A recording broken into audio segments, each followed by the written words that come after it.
Olá, alunos, tudo bem? Vamos para mais uma videoaula de Geografia para os turmas do sexto ano. Tá? O tema de hoje vai ser climograma e fatores climáticos. Climograma é um gráfico utilizado dentro da climatologia para análise de fatores climáticos de determinada região. Como vocês podem ver, eu vou estar utilizando o gráfico do nosso LDI, o nosso climograma da página 10, e vou estar explicando a teoria em relação a ele, ou seja, quais são os elementos inseridos dentro desse climograma. Bom, o primeiro ponto que a gente pode ver é o nosso título, onde está escrito Temperatura Média em Porto Alegre, Rio Grande do Sul e Teresina, Piauí, de 1961 a 1990, normais climatológicas, ou seja, eles pegaram duas localidades e também um grande espaço de tempo, de 1961 a 1990. Pegaram todas as temperaturas desses anos, né, e os meses, janeiro, fevereiro, março, de janeiro a dezembro, e calcularam as médias dentro desse período de tempo, de 1961 a 1990. Por isso que ali está normais climatológicas, ok? Bom, além disso, que a gente pode ver no gráfico também, é que no lado esquerdo do gráfico está localizado as temperaturas em graus Celsius, com mínima de 14 graus e máxima de 30 graus. Além disso, tem duas linhas, uma linha vermelha e uma linha verde. A linha vermelha é a cidade de Porto Alegre e a linha verde é a cidade de Teresina. Então, primeiro são essa teoria, né, que a gente tem que olhar para o gráfico antes de começar a interpretar. Okay? Então, esse é um climograma, tá?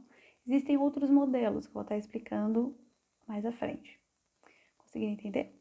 Então, vamos agora para fatores climáticos. Fatores climáticos são fatores do planeta Terra que influenciam em determinados climas, ou seja, a gente tem uma teoria geral do que é um clima, diferente de tempo, que a gente já viu na aula passada, só que existem alguns determinados fatores dentro do planeta Terra que influenciam nesses climas. Vamos ver algum deles?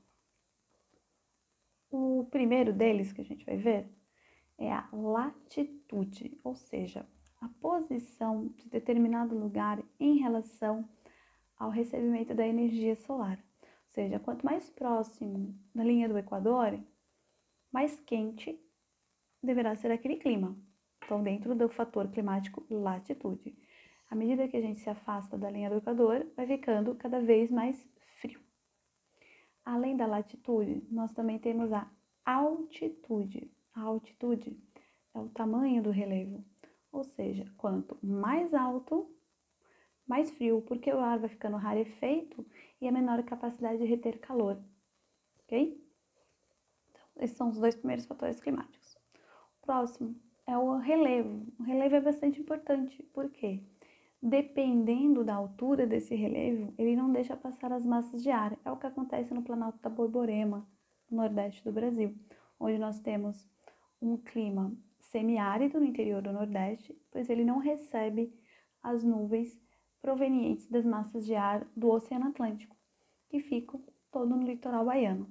Então, o relevo é um obstáculo para a circulação atmosférica. Ele bloqueia as massas de ar. Um outro fator climático também é a vegetação.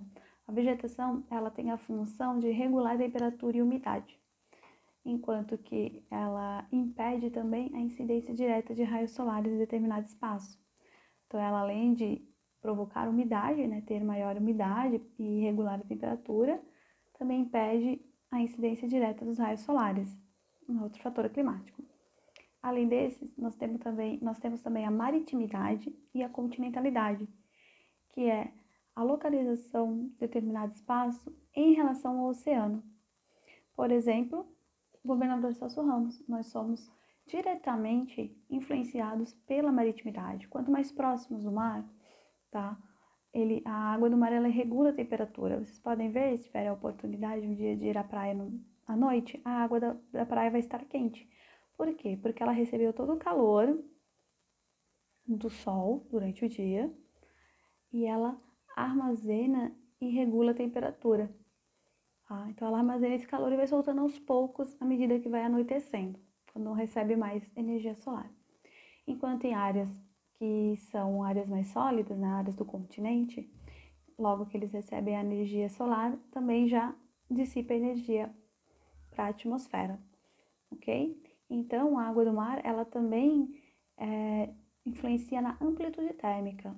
Lugares próximos aos oceanos têm baixa amplitude térmica, ou seja, baixa variação de temperatura ao longo do dia, ok?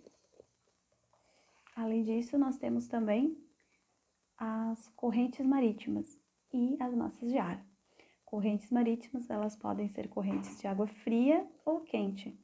Por exemplo, nós recebemos correntes de águas frias vindo da Antártida.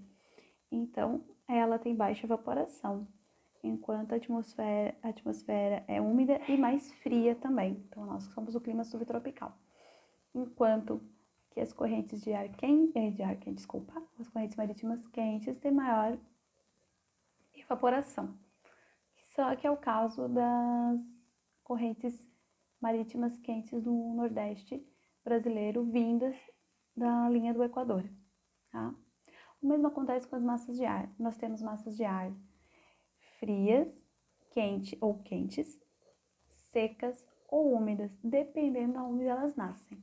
Lembrando que massas de ar, elas sempre nascem em áreas de alta pressão, próximas principalmente da linha das áreas bem quentes ou áreas bem frias, linha do Equador e áreas polares, então são áreas de alta pressão, e vão em direção a áreas de baixa pressão, que são áreas onde estão localizados entre as áreas de alta pressão, que são áreas do clima subtropical e tropical. Vamos pensar aí o Trópico de Câncer e Trópico de Capricórnio, por exemplo. Tá?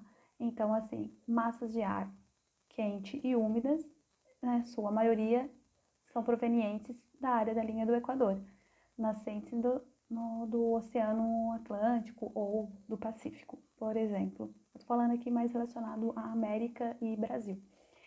E massas de ar quente secas nascem no continente, tá?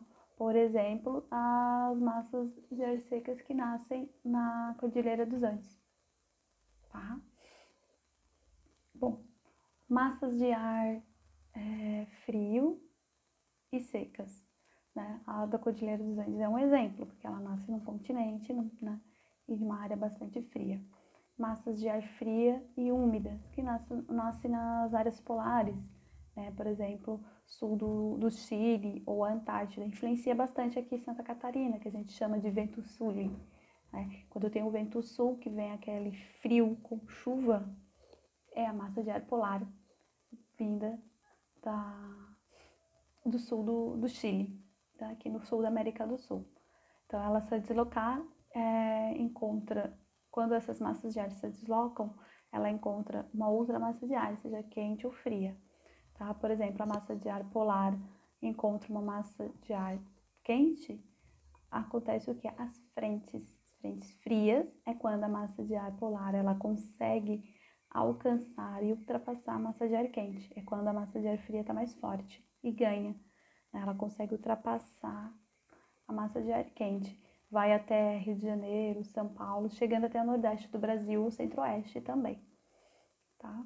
Enquanto que quando tem uma frente quente, acontece mais no verão, a massa de ar frio ela perde força e vem a massa de ar quente, por exemplo, a massa proveniente da floresta amazônica e vem para o sul do Brasil trazendo chuva também. Ok? Então, essa é a função das massas de ar. Ok? Então, é isso para a aula de hoje, né? Falar de climograma e de fatores climáticos. Nos vemos na próxima aula.